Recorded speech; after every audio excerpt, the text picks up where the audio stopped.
I'm Chris Carter of the Locked On Steelers podcast. Today we talk about the chances for a big draft day trade, whether it's for a player or to move up. To do that, I got Mike DeFabo of The Athletic. We'll explore that, talk about his recent article about this wide receiver class, and Mock Draft Monday. Let's get into it. You are Locked On Steelers, your daily Pittsburgh Steelers podcast, part of the Locked On Podcast Network, your team every day.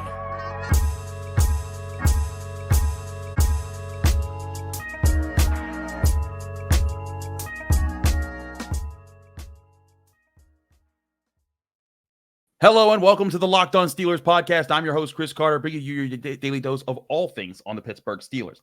As always, you can find the show on your favorite podcasting apps and on YouTube. Like this video if you enjoy it. Subscribe to this YouTube channel to get all of your daily Monday through Friday episodes, as well as our bonus content. We thank you for making us your first listen every day because we're your team every day. And today's episode is brought to you by FanDuel. Make every moment more. Right now, new customers get $150 back in bonus bets, guaranteed. That's $150 back, win or lose. Visit FanDuel.com/lockedon to get started. As I said before, we're joined by Mike DeFabo of The Athletic. He's a Steelers writer there. He's a good friend of the show. Mike, it's great to have you back on, but I want to lead off talking a little bit about stuff that, the rumblings that we've heard, because there's all these talks about who's going to make big moves on draft day, who's going to trade players. There's all the Brandon Aiyuk conversations. And if you're a person who checks out Twitter and social media, you've been seeing the rumblings and that, that Brandon Aiyuk wants to be traded. He's pushing to be traded. And then there's been certain people who have been saying, I have sources that say he's demanded a trade. And then like Brandon Aiyuk's agent came out and said, source, no, that's not the case. What have you made from just the early rumbling conversations of just what's supposed to happen, who's saying what behind the scenes, and where things stand right now when it comes to some of those bigger names? Well, they often call this period silly season because it's all speculation and rumors and stuff like that. And I feel like we're in the thick of it right now. I mean, Brandon Aiyuk, obviously he wants a contract extension. That's the way that I understand the situation. That's the way that things have been reported from people like Schefter and things of that nature. And now it's just a matter of like whether the 49ers want to give him that or what they'll do going forward. I think he did unfollow them, right? Right. Like he's not following them anymore. And that's the first move, baby. I do love that there's always this passive aggressive, like 16-year-old girl type behavior with wide receivers when it comes to these kind of situations. But I mean, we'll have to wait and see how things unfold from here. Certainly. And there's a lot of things that can play out from there. But I think to the thing about to why this is also happening, the Niners are a team right now. Brandon Aiyuk, as it stands, would make $14 million this year. He's not on their books for next year. But as it stands, they currently owe Deebo Samuel a $28.6 million cap hit for this season. And he's locked in with a lot of guaranteed money there. If they cut him, they'd only even save $2.1 million there. And the next year, even if they cut him next year when he's got $24.2 million cap hit, they would only save about $9 million in cap space, while $15 million in dead money would go to him. So I think that's the position the Niners, and then everyone realizes that, like, look, they like Brandon Aiyuk. Brandon Aiyuk likes them, but the bottom line is that their finances are in a tough spot, and that's what happens when you load up to try to be a Super Bowl team, as the Niners have. You pay a Christian McCaffrey, you pay a Trent Williams, you pay a Charvarius Ward, you pay Nick Bosa, you pay Fred Warner, you pay George Kittle, you pay Drake. You start paying all these people, Javon Hargrave, and you start paying all this money on. Eventually, there's going to be guys that you're going to lose, and Aiyuk just looks like one of those potential guys. And I think that I think it's just a natural part of this, and that's where teams like the Steelers come into play and saying, hey, you know what? The Steelers, they just lost Deontay Johnson. Why not get back another really good route runner in Brandon Aiyuk? The thing I have here, though, Mike, is that if they traded for an Aiyuk, most likely you are giving up a decent draft pick, some serious capital, and you are paying really good money for that. Whereas if I honestly think a more likely move to happen for the Steelers would be trading up to get one of those big three receivers at the bottom of the top 10 in this draft class, because that player, you may spend a lot of picks to get them, but guess what? You're not paying them $28 million a year after that. They're on a rookie deal that you can control and use your money to spend elsewhere. Yeah, absolutely. So there's two things you have to consider when talking about a trade like this. And I think about like the Stephon Diggs trade. The Bills only got back a second round pick, which didn't feel like a lot, but then it was, they ended up ultimately the new team ended up ultimately the Houston Texans reworking his deal. And that's the second domino. There's the second shoe that always drops in these situations is like, if you trade for a Brandon Aiyuk, you might not have to give up a ton. Maybe a second round pick is the going rate for a receiver of that caliber, but then you're going to have to hand him a pretty handsome extension, and you have to be willing to do that. So that's where I agree with you, Chris, where it seems like right now Mike Tomlin has talked about this is a very deep wide receiver class. He's talked about how receivers come out more ready than they've ever been because of 7-on-7 football and stuff like that. I love the idea of drafting the wide receiver early and having him cost controlled and then continuing to develop him. And then you just kind of continue that cycle going forward rather than make a major splash and eating up a significant portion of your salary cap at the wide receiver position. Exactly, because the salary cap, like the Steelers salary cap for the first time in a long time, is a little bit freed up now. Like they right now, as it stands, I believe have about $11.1 million, and they haven't done any of the, hey, let's extend Cam Hayward's, let's rework the money in Mika Fitzpatrick's contract or TJ Watt's contract or Alex Highsmith's contract or any of the guys that they could do that with. They haven't even begun really expanding their money right now, and they still have decent cap space, which also says like, hey, they could still make a move on draft day to get a Brandon Aiyuk or someone else that they deem could be valuable there. But in today's NFL, it seems like how most really good wide receiver groups are built is you have the really highly paid guy or the guy that you drafted early and hit early on. Like Justin Jefferson or Jamar Chase when they were on their rookie deals. And then you have guys behind them that if you have the rookie deal guy, you can pay for other guys that are expensive. But if you don't have the rookie deal guy, if you have, Justin Jefferson or Jamar Chase on a veteran deal as they are, you're paying them big money. So you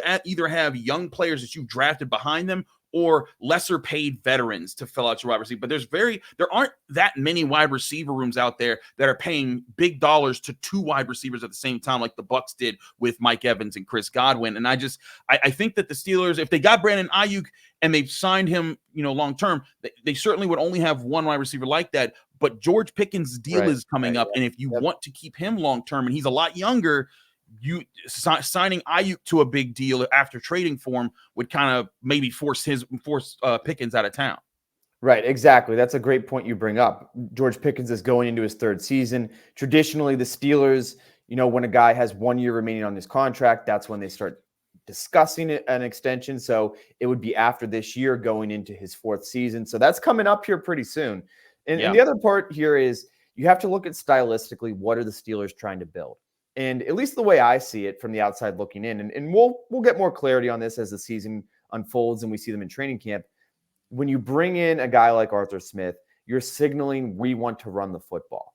And so for me, it seems like you have more holes on the offensive line that still need to be filled rather than going out and getting a marquee wide receiver. Like if you're the Buffalo Bills and you're going to be throwing the ball all over the place, you've got your franchise quarterback in Josh Allen, you need to surround him with weapons. But when you're the Steelers, that it seems like you want your quarterback to be more of a guy who manages the game, hits on some big play action shots, and you want to run the ball really effectively, maybe those resources are better spent on the offensive line. That's something that Alan Saunders and I have talked about on this show, because if you're trying to be the bullies up front, you need to spend to get the bullies, and spending to get the bullies means using some of these high picks and means missing out on some of these bigger names out there. It's another reason why I'm not so sure that the Steelers are apt to trading away picks to get veterans than high picks to get veterans. They would certainly do it for middle rounds, but those first and second round picks, especially this year when they still need a tackle, still need a center, those are just ones that I don't see happening as much. But I want to get back into some wide receiver talk. You had a great article on The Athletic last week talking about that and breaking down different fits and different spots of the draft. We'll go over that with Mike DeFabo from The Athletic here on the Locked On Steelers podcast. I'm your host, Chris Carter. Stick with us. We still have a lot to discuss. But first, I want to remind you this show is brought to you by eBay Motors. Passion, drive, and patience, that's what brings home the winning trophy, and it's also what keeps your ride or die alive.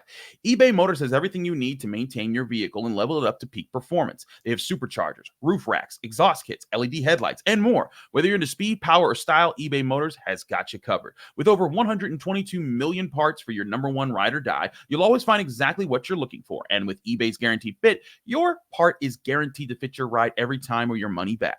Because with eBay Motors, you're burning rubber, not cash. With all the parts that you need at the prices that you want, it's easy to turn your car into the MVP and bring home that win. Keep your ride or die alive at ebaymotors.com. Eligible items only. Exclusions apply. eBay guaranteed fit only available to U.S. customers.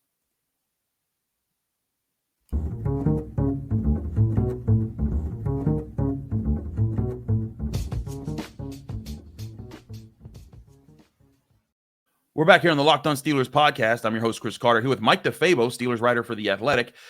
Mike, you wrote this article last week where you got to sit down and talk with Nick Baumgardner with over there at The Athletic. You guys have Dane Brugler's guide to the NFL draft, talking about different guys there. And you guys explored several different options here as far as guys that could fit the Steelers, especially in the early parts of the draft.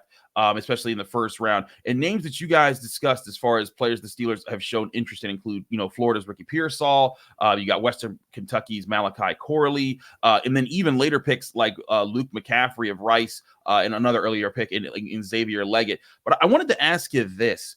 Those are all reasonable picks that I think could be available, especially in the second round or even later, like McCaffrey.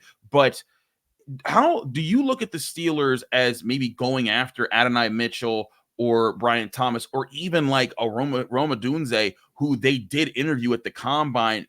Do you see a move like that happening with the needs of the offensive line? Or are you more inclined to say, hey, the Pearsalls, the Leggettes, the Corleys, that's where the sweet spot is for the Steelers in this draft class?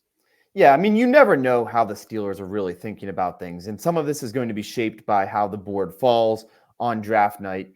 But the way I look at it, a lot of the guys that they brought in for visits are those guys projected to go in the second or the third round. And, you look at A.D. Mitchell, for example, he's a guy that's first round, but they're thinking maybe he could slide into the second because of the depth of it. You look at Malachi Corley, Ricky Pearsall, like you mentioned, Xavier Leggette, all those guys are projected to go second to third. And just, what that signals to me is the Steelers are kind of doing their due diligence, thinking somewhere in this range. If Mitchell falls out of the first round and somehow he's still sitting there, maybe we make an aggressive play and go get him. On the other end of the spectrum, maybe we're sitting there with our third round pick. We still haven't addressed wide receiver. Leggette would be a great guy right there to go and take a swing on. So that's, I think, what the sweet spot is, but we'll have to, I guess, wait and see. Another thought here, though, I think a lot of us have resigned to the idea that the Steelers aren't going to pick a center in the first round. They're probably going to go tackle, corner, wide receiver, one of the positions of value. But let's say they get a tackle or a corner in the first round, and then they want to get one of these guys we talked about are definite second round fits that they're not lasting to the third round. If you do that, then your center's coming in the third round. Right. So then you're kind of pushing that back even further. Now you've not only lost the chance at Jackson Powers-Johnson, but most likely Zach Frazier. And you're kind of on the fence for even if Cedric Van Pran would be around. I think Graham Barton's definitely gone by the end of the first round. Maybe Tanner Bortolini from Wisconsin could be available at that point. That would be like, the interesting thing there is if they could get one of those guys. But if you get a guy like that, who, Mike Thomas said there's a very small group of guys who are plug and play starters ready for the NFL at the center position in this draft class. How far back do you go with that? And then, if you don't get that guy, are you basically resigning yourself to say, well, Mason Cole, come on back, because they need somebody to play center at the start of the season. Right. That's the tough situation the Steelers are in, is you don't want to go into the draft needing one position. And they've done a good job where I feel like they're pretty comfortable that if they had to start whoever they have on the roster right now, they'd be okay, except the center position. That's not a knock on Nate Herbig, but like when they talk about him, they say he's center capable. He has snapped before, but he's not that guy that you would want to be the starter going forward. So when we were at owners meetings, Omar Khan brought up another interesting possibility. He said we can always trade for a center. And I think that's an interesting hypothetical to kind of kick around here is, let's say that the draft does unfold in a certain manner where they do take a big swing on wide receiver, or let's say that they decide to get one of those top defensive backs, Nate Wiggins in the first round, or maybe the kid from Iowa, the defensive back, the very versatile guy, DeJean. Cooper DeJean, my guy. So like there's then maybe there is another way where you get a late round center that you think is more developmental, but you're going to need a starter, and so you go and you trade for that established starter.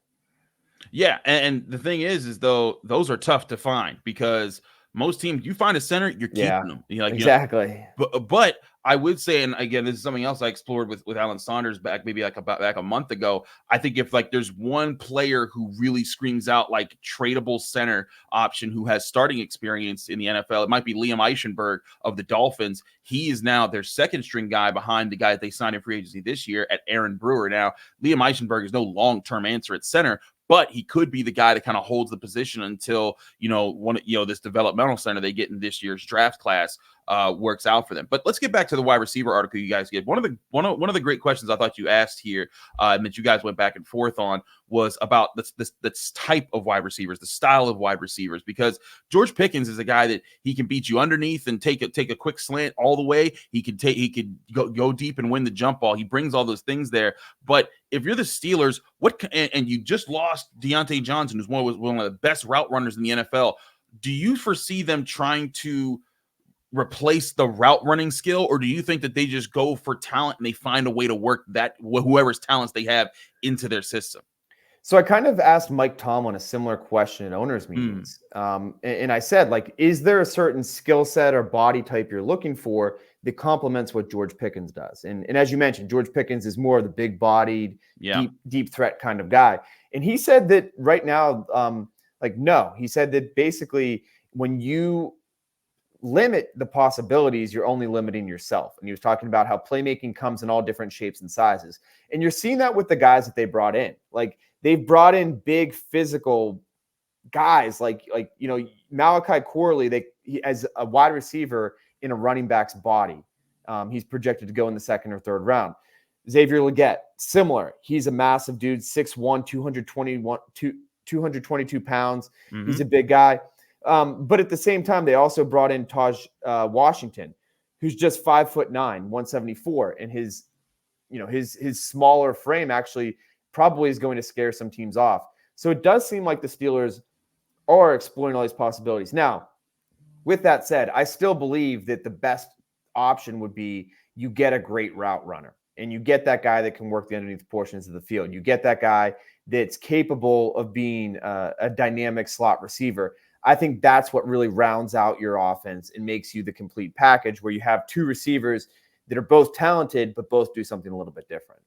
I think that's true. You want to give teams different things to have to worry about, because if you come in with one style of wide receivers and they find a way to take that style away, then it kind of limits you. But if you have, one guy who's extremely shifty and another guy that can go out and make big plays down the field now, and you have to account for both of them, it forces defenses to have to be versatile in the different ways that they play you and worry about different things at different times. And you can get different matchup abilities. So I think that there's certainly a lot to talk about there. My last question of guys who are later in the draft, we've talked a lot about the top guys, but guys like Luke McCaffrey, who's the younger brother of Christian McCaffrey, or, other guys like Javon Baker out of Central Florida. There's some of the guys that project to be like potential steals in the late rounds that could be there. And this is a draft where the Steelers could both double dip at wide receiver and get one in the early rounds and then one in the middle to late rounds and say, hey, we're just replenishing this whole position, or just wait all together and think that they're getting a steal. Like let's say they get in the first 3 rounds, offensive tackle, center, corner, and then maybe they go like defensive line with their second, third round pick. And then all of a sudden you're like, oh wait, still need that at wide receiver. You get one of these sleeper options. Are these guys that you think could rank ahead of a Calvin Austin and be a solid number 2 for George Pickens? Or would these be guys that you're like, still a little bit developmental? They're going to need to go out and still get like a Tyler Boyd or someone to fill out this receiver room. Yeah. I mean, I personally feel like they need to address wide receiver with one of the top 4 picks. And the top 4 picks includes 2 third-round guys. Yes. Just because like you see the potential of Calvin Austin and some of the guys that they brought in free agency, they're lesser names that maybe are on the downswing of their career. You got them for a good cap number. They could be good contributors maybe, but how much can you count on them? And my fear is like, what happens if George Pickens goes down with an injury? how thin is your receiving core if you haven't meaningfully addressed that position? And I feel like in a passing league, when the offense struggled so much last season, the Steelers were 25th in passing. A lot of that had to do with Kenny Pickett and Matt Canada. But no matter who the quarterback and the offensive coordinator are, they have to have somebody to throw the ball to. So I would like to see them take a bigger swing. And what I would say is I would rather them get a wide receiver in one of the first 3 rounds and then double dip and get another wide receiver with the 2 6-round picks they have. In terms of Luke McCaffrey, let me just say I talked to him at the Senior Bowl, and he was one of the most impressive athletes that I've ever talked to. You can absolutely tell he comes from a big family of athletes. You can tell that he used to play quarterback. He was looking every reporter in the eye, kind of like commanding the presence of those around him. Almost like I felt like I was in the huddle with him looking everybody, like looking around to all the reporters. So I like his upside in what he brings as a guy that was a quarterback just starting to figure out the position. And the Steelers did bring him in for a pre-draft visit. So I'm kind of intrigued by the possibility of them finding a way to get him in like the 5th, 6th round, somewhere around that range. Absolutely. To read more about the conversation that Mike's been referencing here, be sure to go to theathletic.com, click on their Steelers section. Mike DeFabo with Nick Baumgardner in their discussion over Steelers wide receiver fits in the NFL draft. But we got to talk about your drafts because we had the Mock Draft Monday contest, and we've got a winner that addresses a lot of the things that we're discussing here. All that here and more on the Locked On Steelers podcast. I'm your host, Chris Carter. Stick with us. We'll be right back. But first, we want to remind you this show is also sponsored by Monopoly Go, one of our new sponsors here. I've been told that I'm a competitive person, and well, that all kind of stems back to game nights with my family as a kid when I was growing up. We used to play all different types of games, but our Super Bowl that determined who was the best was always Monopoly. And whenever I won that, I felt like I had the championship belt that I carried around all week, just talking all sorts of trash. But now I can carry my championship belt around every single day because I'm playing Monopoly Go, a game you could download right to your phone right now. It's the new mobile game that's been downloaded over 150 million times. It's a new twist on Monopoly where you play on hundreds of different Monopoly boards in crazy locations and build up your own cities to bring in big money. Best part, I can still beat my family and friends at any point in time, whether I charge them for rent at iconic Monopoly properties like Boardwalk or raid their vaults and get in the best values and rise myself up the Monopoly leaderboards. Just get in the game and join your friends and family. Download Monopoly Go, which is now free in the App Store or in Google Play. We're also brought to you by FanDuel. It's playoff time, the NBA and the NHL, and baseball is in full swing. That makes FanDuel your best place to bet on every single game. Right now, new customers who sign up for FanDuel get $150 back in bonus bets with their first bet guaranteed, win or lose. That's $150 that you can use on point spreads, money lines, player props, and so much more when you sign up for FanDuel, America's #1 sportsbook. Bet on everything from slap shots to home runs to slam dunks, all in an app that's safe, secure, and super easy to use. Just visit FanDuel.com/locked on, and you'll make your first bet an automatic win. That's FanDuel.com/locked on for new customers to get $150 back in bonus bets guaranteed from FanDuel, America's #1 sportsbook.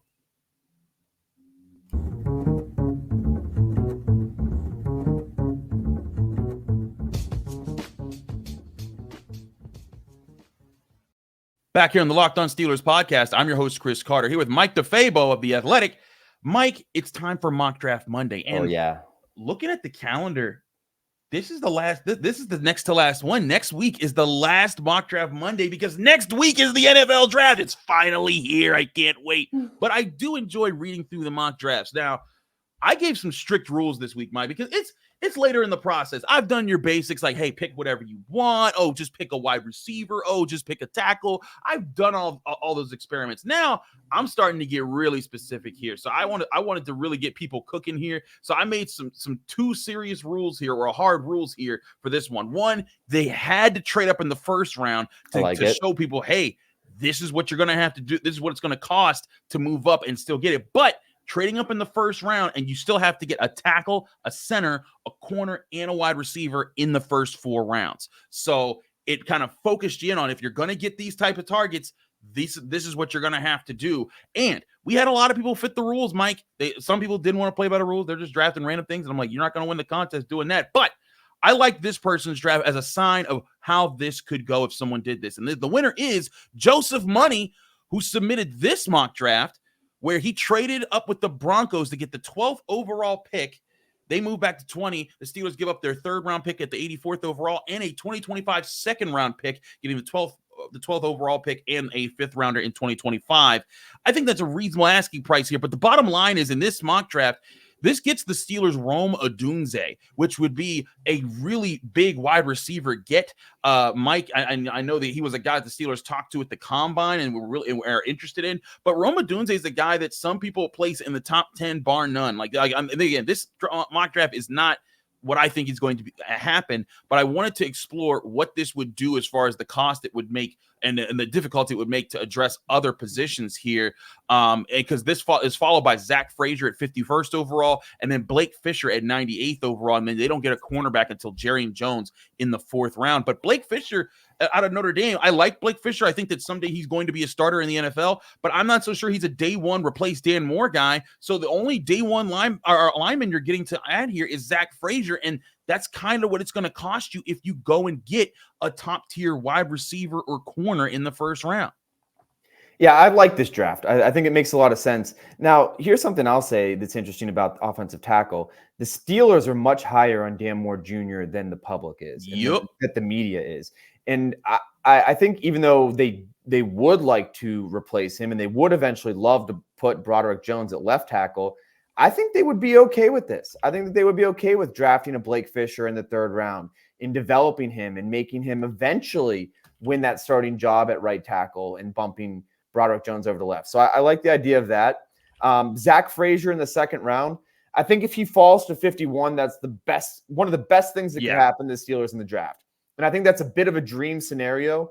I think it's quite likely he's gone by the time the Steelers are picking here. So it might take another trade up to get him.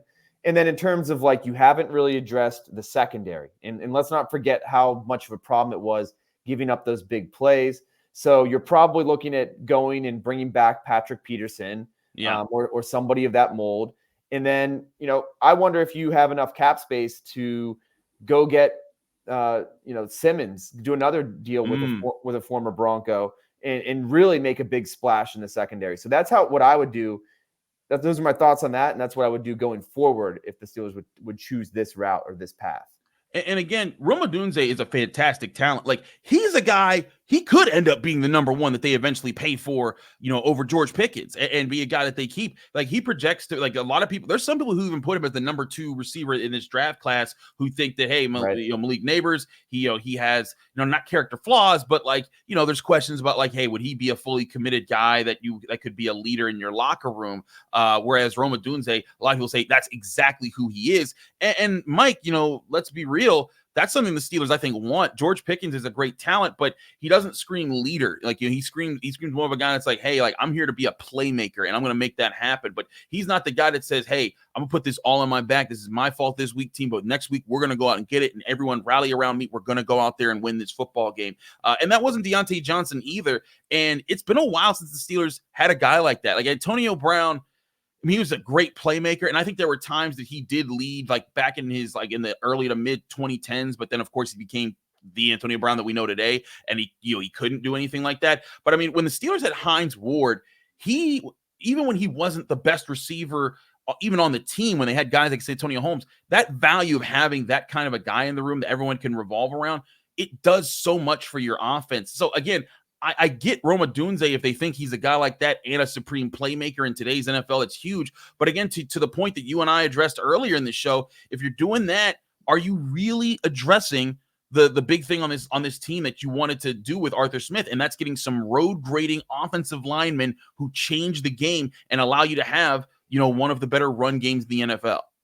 Yeah, the way I look at it with the current question marks and uncertainty at the quarterback position is it feels to me like this year what I would do, load up on offensive line, have something that you feel good about knowing we are a running football team. Then next year, if you like what you've seen from Russell Wilson, you extend him, Justin Fields comes in, surprises you, or you're in a position to draft or sign a marquee quarterback. That's, I think, when you start thinking about those first-round wide receivers, those early-round wide receivers, those difference-making guys in the passing game. So That's how I would approach it. Now, the counterpoint to that is look at what Andy Weidel did in Philadelphia. And on several instances, they used first-round picks either via trade, like getting A.J. Brown, or using just your first-round pick to draft a guy to get a receiver. So there must be something in his philosophy or identity that, in addition to feeling like you need to build the trenches, which he's made very, very clear, I think that he also feels a bit differently about wide receiver than the previous Steelers regime that seemed more inclined to say, hey, let's take a flyer on a third-round guy and hope that Ben Roethlisberger elevates him into a star.